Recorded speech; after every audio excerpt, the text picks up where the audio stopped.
Как сейчас состояние здравоохранения в Белгородской области? Как вы сами ее оцениваете? Оцениваю хорошо, потому что записаться очень просто, и врачи принимают все. Там толпа стоит до самого выхода. И чтобы получить лекарство, то надо 2 недели ждать.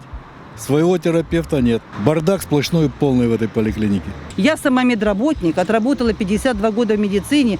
Ну, такого, как сейчас в медицине, надо что-то делать с здравоохранением. Врач принимает 1,5 часа в день всего. Я не выдержала этого. Там человек 80 народу стоит в этот кабинет к одному врачу. Невестка пролежала в больнице. Вчера перевели в реанимацию 96 поражений легких. С тем, что она в больнице лежала неделю. Как такое можно допустить? Луценко, Парфенов, Колесников. Это доктора с большой буквы были, но сейчас их нет. Переехали в Москву. Вы зашли туда, посмотрели, что там делается на 4-м этаже, где терапевты живут.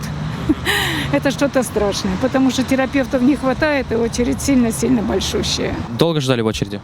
Ну, нет, я по электронной записи через госуслуги. В обход всей очереди живой?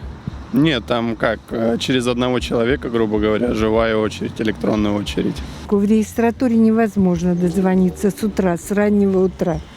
Не берут телефон вообще. Я бы не сказала, что все очень плохо. Некоторые жалуются, некоторые, наоборот, довольны. То есть, видимо, куда попадешь. Чтобы талончик взять, надо у 5 утра очередь занять. Я попала на дневной стационар, вот сейчас откапалась.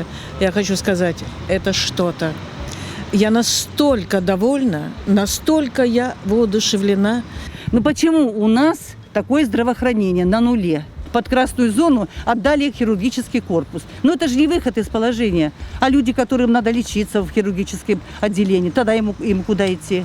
Да я так связываю это с тем, что политика в сфере здравоохранения была не до конца, наверное, продумана. И вот все оптимизации, которые проводились государством, они отрицательно сказались на том, чтобы люди могли вовремя и качественно получать медицинскую помощь.